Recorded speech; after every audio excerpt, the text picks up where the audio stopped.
In the New Zealand Bond Fund, we're looking to put together a diversified holding of quality New Zealand bonds. So one of the main reasons why people hold bonds is they're looking for safety, security and liquidity. And from a high level, a portfolio construction level, bonds should be there to complement your other asset classes.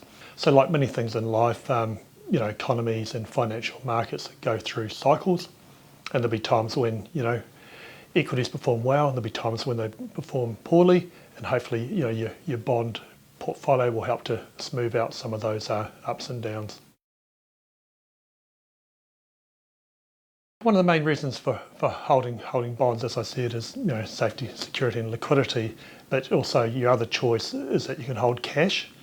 So with bonds, obviously generally you're investing for longer, so you're taking some more long-term risk. So you do expect to get a higher return over the medium to long term than you would investing in cash assets. So we're looking to outperform that cash sector. There's a few different elements that go into that, but in terms of security selection, the first thing is that you don't want any chance of basically something going bang or a negative credit event in the portfolio. And in New Zealand, the issues that we have are mature companies that have been around for a long time, so we have a very high quality credit market in New Zealand. So that's always the first and foremost consideration putting together a bond portfolio is the underlying credit quality. So we don't want to invest in companies that are going to have any financial problems. One of the main things is that New Zealand historically has been a lot more stable, particularly in terms of credit spreads. And there's probably a couple of reasons for that. And New Zealand is a bit different from even Australia in that there's quite a high retail holding or participation in the New Zealand bond markets. And retail investors generally buy bonds and hold them. So that certainly adds some stability. Often you'll see or hear stories that the US credit market, low-grade bonds are, the credit spreads are widening, or there's a blow up in the oil sector and stuff, and that can flow across to the rest of the world. But historically, New Zealand credit spreads are a lot more stable. And another primary reason for that has been over the last 3 or 5 years, there really has been a shortage of issuance.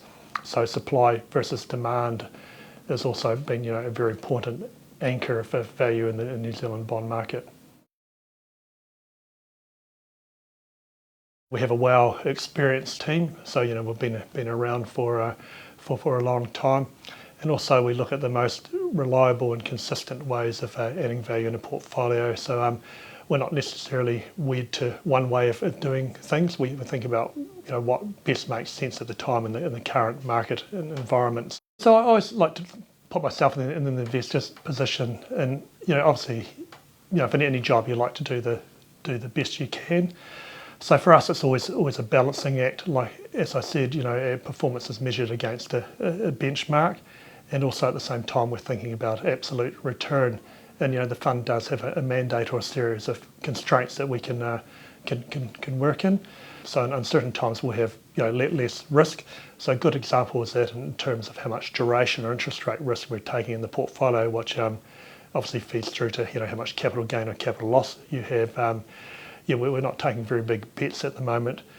We do have a larger, in terms of risk budget, we do have a larger weighting to credit because we think that's more likely that will add value to the portfolio. But essentially, you just want to do the best job you can for investors, because ultimately, at the end of the day, it's the investors that keep our business going.